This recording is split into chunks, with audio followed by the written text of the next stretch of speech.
Shalom, selamat malam. Bersama saya Yosia Arifin. Renungan pada malam hari ini dari Pendeta Dr. Erastus Sabdono yang berjudul Martabat Manusia. Kita tidak bisa menyatu dengan Allah kalau kita masih memakai kodrat dosa. Hal ini adalah tanggung jawab yang besar dalam hidup setiap orang. Makanya kita harus terus mengonsumsi, menyerap kebenaran Tuhan yang pasti akan mengubah karakter kita. Mengubah kodrat kita sehingga kita mengenakan kodrat ilahi dan kita bisa bersekutu dengan benar kepada Bapa.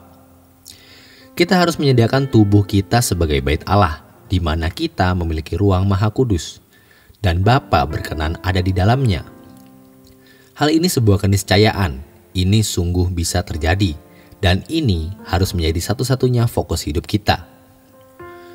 Perjuangan yang kita lakukan dalam hidup ini haruslah perjuangan yang terfokus pada hal ini. Percayalah, kalau kita melakukannya dengan tekad yang sungguh-sungguh, maka kita pasti bisa melihat perbedaan antara hidup kita dengan orang lain. Mungkin saja orang lain akan melihat kita memiliki keadaan yang aneh, asing, berbeda dengan yang lainnya. Hal itu tidak apa-apa karena memang kita harus berbeda, sebab kita akan memiliki frekuensi dan fokus hidup yang berbeda dengan manusia pada umumnya. Sebenarnya manusia diselamatkan supaya dapat menjadi manusia yang benar, artinya sesuai rancangan Allah yang semula saat menciptakan manusia. Manusia yang tadinya tidak bermartabat manusia mau diubah menjadi manusia yang dimartabatkan. Martabat manusia yang benar adalah manusia Allah. Man of God. Manusia yang berkodrat ilahi, apapun profesi dan jabatan kita, meskipun dia seorang rohaniwan atau memiliki profesi pendeta, hal itu sama sekali tidak ada nilainya di mata Allah. Hal yang bernilai adalah ketika kita menanggalkan manusia lama dan terus-menerus mengenakan manusia baru yang dibarui di dalam roh dan pikiran, sehingga dapat memasuki kekudusan yang sesungguhnya, seperti yang tertulis pada Efesus 4 atau dalam Ibrani 12, mengambil bagian dalam kekudusan Allah. Itulah yang dimaksud dengan sukses yang benar dalam hidup kita sebagai manusia ciptaan Tuhan. Banyak orang yang tidak percaya bahwa ada kehidupan di balik kehidupan yang sekarang, yang pastinya akan jauh lebih bernilai dibanding hidup di bumi yang sementara ini. Perbandingannya bukan 1000 banding 1, bukan 1 juta banding 1, bukan 1 miliar banding 1, bukan 1 triliun banding 1, melainkan tak terhingga dibanding 0. Karena semua hal di atas bumi ini akan lenyap dan terbakar dalam unsur api. Maka yang 0 ini harus kita gunakan dengan sebaik-baiknya, agar dapat menjadi sarana untuk kita dapat memiliki kehidupan kekal di kerajaan surga.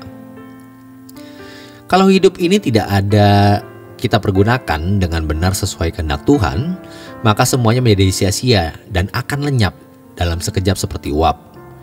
Jadi jangan merasa gagal, miskin, lemah, tidak bernilai hanya karena tidak menikah, tidak dapat jodoh, tidak punya anak, miskin, atau tidak berpendidikan tinggi.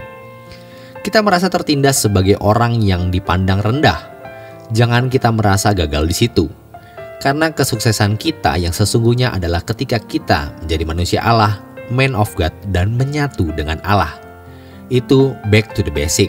Itulah manusia yang Allah inginkan. Kalau kita mengalami perjuangan, kita akan merasa seperti kupu-kupu yang dibungkus kepompong, yang mau keluar dari kepompong untuk menjadi kupu-kupu. Ini untuk tingkat tertentu, tetapi yang lain mungkin baru tingkat ulat, kemudian mau masuk seperti kepompong. Kita akan menggeliat, rasanya sulit sekali keluar dan seperti tidak berhasil keluar. Memang hal itu butuh proses.